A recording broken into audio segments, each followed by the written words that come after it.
साळशिंग येथे new English school येथे 10वीच्या विद्यार्थ्यांना अभिष्टचिंतन सोहळा मोठ्या उत्साहात पार.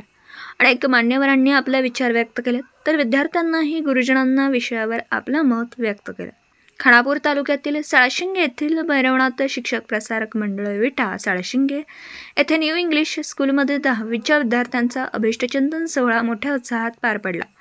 यावेळी न्यू इंग्लिश स्कूलचे प्राचार्य जाधव एस.के. सर यांनी या कार्यक्रमाचं प्रास्ताविक सूत्रसंचालन करत कार्यक्रमाचे अध्यक्ष माननीय श्री कुबेरनाथा वीर, मुख्याध्यापक न्यू इंग्लिश स्कूल वाळूज, प्रमुख पाहुणे श्री संतोष तुकाराम नाईक सर, मुख्याध्यापक अगस्ती विद्यालय एनवाडी व कोविड योद्धा ज्येष्ठ पत्रकार शिराज भैया शिकलगार यांचा स्वागत व सत्कार केला.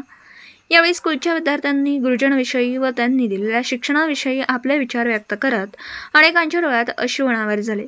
तर या कार्यक्रमाचे प्रमुख पाहुणे श्री संतोष नाईक सर यांनी 10वीच्या विद्यार्थ्यांना परीक्षेला सामोरे जाताना घाबरून जाण्याचं काही कारण नाही, भयमुक्त परीक्षेला सामोरे जा, आई वडिलांचा आधार राखावा, मोबाईल TV पासून दूर राहावं, जीवनाचा प्रवास कसा असावा या विषयावर मुलांना मार्गदर्शन केलं. तर कार्यक्रमाचे अध्यक्ष कुबेरनाथा वीर सर यांनीही विद्यार्थ्यांना औक्षवंत व्हा, जास्तीत जास्त पेपर विषयी येणाऱ्या विषयावरती अनमोलाचं मार्गदर्शन करत शांत चित्ताने पेपर लिहावा असं म्हणत विद्यार्थ्यांनी घाबरून जाण्याचं काहीच कारण नाही असे अनमोल विद्यार्थ्यांना मार्गदर्शन केलं. यावेळी ज्येष्ठ पत्रकार शिराज भैया शिकलगार यांनी आता घरी तुमच्या जीवनाची सुरुवात झाली आहे, त्यामुळे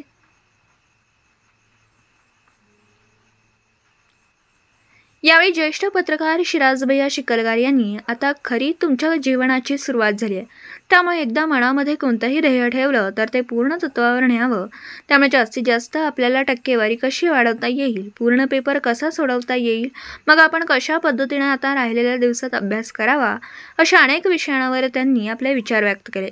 या अभिष्टचिंतन सोहळ्यात विद्यार्थ्यांना भावी वाटचालीसाठी शुभेच्छा देण्यास प्रमुख उपस्थिती दादासो जाधव, शिवाजी जाधव, सौ विमल जाधव, सरपंच छाया भीमराव चव्हाण, श्रीमती शिवगंगा शंकरराव जाधव, मुख्याध्यापक धोंडीराम माळी व कृष्णदेव सावंत, उपसरपंच गणेश जाधव, माजी सरपंच सय्यद चांद मुल्ला, तसेच सचिव भागवत धर्माधिकारी मधुकर सूर्यवंशी, संचालक व शिक्षक गोरखनाथ वाघमोडे आणि माजी सरपंच महेंद्र धनाजी पाटील, अरुण गायकवाड यांच्या प्रमुख उपस्थितीत कार्यक्रम पार पडला. यावेळी शिक्षण शिक्षकेतर विद्यार्थी, विद्यार्थिनी व कर्मचारी मोठ्या संख्येने उपस्थित होते. परीक्षेला जाताना आपल्यामध्ये भीती का निर्माण होते. विद्यार्थी द्यायचं म्हटलं आणि घ्यायचं म्हटलं तर जिद्द लागते आणि चिकाटी लागते. घरामध्ये घरपण जपणारी ज्यावेळी स्त्रीवरती एखादी मोठी जबाबदारी पडते त्यावेळी त्या माऊलीला किती संकटाला सामोरे जावं लागतं, तसंच आपल्याला परीक्षेच्या समोर जाताना किती संकटाला समोर जावं लागतं हे माहीत आहे. पण अशी संकटाला घाबरून जायचं नाही. जिद्द आणि चिकाटी आणि यशस्वीची पावलं जर करायची असेल तर मनापासून पेपर लिहायला ज्यावेळी तुम्ही जाता आपल्या बोर्डाचा, त्यावेळी प्रथमतः भयमुक्त आणि टेन्शन मुक्त, मनामध्ये भीती नाही ठेवायची. आज आपल्यासमोर सुपरवायझर फिरत असतात, आपल्यासमोर वर्ग शिक्षक फिरत असतात, आपल्यासमोर बाहेर एखादं कॉपीचं पथक येत असतं, म्हणून आपण घाबरून जायचं नाही. पेपरकडे दुर्लक्ष करायचं नाही, एकामेकाकडे बघत बसायचं नाही, कारण वेळ कमी असतो. वेळेमध्ये आपला संपूर्ण पेपर लिहून झाला पाहिजे. कुठला तरी एखादा प्रश्न सोडवायचा आहे तर त्याच्यावरती जिद्दीपूर्वक चांगलं लक्ष दिलं पाहिजे. पेपर 100% सर्वात चांगल्या पद्धतीनं सोडवलं जाईल, कारण ग्रामीण भागातल्या विद्यार्थ्यांना भरपूर घरची कामं असतात. ह्या ग्रामीण भागातल्या विद्यार्थ्यांना शिक्षणाबरोबर घरची बी जबाबदारी सांभाळावी लागते. आज मुख्या प्राण्यापासून घराच्या कुटुंब निरोप द्यावा, निरोप घ्यावा, परीनं क्लेश मनी ठेवावा, आयुष्यात जेव्हा जेव्हा भेटाल स्मित वंदन करून जरूर कराल. आज आपण बघता बघता निरोप समारंभाच्या वेळेपर्यंत येऊन पोहोचलो. मी 9वीत आणि तुम्ही 10वीत. आमचं वर्ष 15 जूनला सुरू झालं होतं, तुमचं 10वीचं वर्ष हे 3 मेला सुरू झालं होतं. एवढं प्रदीर्घ वर्ष संपत आहे. या संपूर्ण वर्षात तुम्ही नेहमी आम्हाला अभ्यास करताना, जादापास करताना अथवा परीक्षा देताना दिसत होता. दिवाळीनंतर तर अगदी सतत झाडांखाली पेपरला जाण्याआधी अभ्यास करायचा. सराव परीक्षा असो, सर्व विषयाची कामं अगदी वेळेत पूर्ण करताना तुम्ही दिसून येत जायचा. तुमची आता प्रथम क्रमांकाची मार्क मिळवण्याची जबाबदारी वाढणार आहे, कारण तुम्हाला नवीन विक्रम प्रस्थापित करावायचे आहे. आपल्या गुरुवार यांनी सांगितल्या सर्व क्लुप्त्या वापरून तुम्ही नक्कीच यशाची नवीन उच्चांक गाठाल, यात मला आणि कुणाला शंका नाही.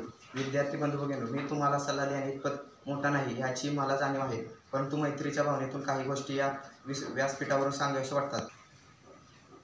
मनामध्ये आज उत्साह आहे, चेहऱ्यावर तेज आहे. बुद्धीमध्ये विवेक आहे, जे मातृभूमीवर अतिशय चांगल्या पद्धतीनं मनापासून प्रेम करतायत आणि ज्यांची आईवडिलांच्यावर श्रद्धा आहे असे बसलेले हे बालचमू इयत्ता 10वीचे असणारे विद्यार्थी आणि विद्यार्थिनी. तर आज या ठिकाणी प्रथम मला बोलवलं. एका छोट्याशा गावामधील असणारं अगस्ती विद्यालय, ऐनवाडी ISO मानांकित असणारे विद्यालय, आपल्याच गावापेक्षा लहानचं असणारं विद्यालय. आता सरांनी सांगितलं, आज महाराष्ट्र राज्याचे जे मुख्यमंत्री महोदय आहेत त्यांनी त्या स्थानिक स्वराज्य संस्थांच्या शाळाबरोबर आपल्यासारख्या खाजगी शाळा, ज्या शाळा मंचावर बसलेले दानशूर व्यक्तिमत्वांच्या कष्टामधून, त्यांच्या असणाऱ्या देणगीमधून उभारलं गेलेलं आहे, अशा शाळांच्यासाठी काहीतरी करण्याची धडपड त्यांनी केली आणि त्याच्या माध्यमातून केंद्र, तालुका, राज्य या पद्धतीनं त्यांनी स्पर्धा चालू केली. त्याच्यामध्येच या गेल्या 2 दिवसामध्येच खानापूर तालुक्यामध्ये पहिला, दुसरा आणि तिसरा असे त्यांनी क्रमांक काढले. दिवसभरातील घडामोडींचा आढावा घेण्यासाठी पाहत रहा N24 मराठी न्यूज चॅनल.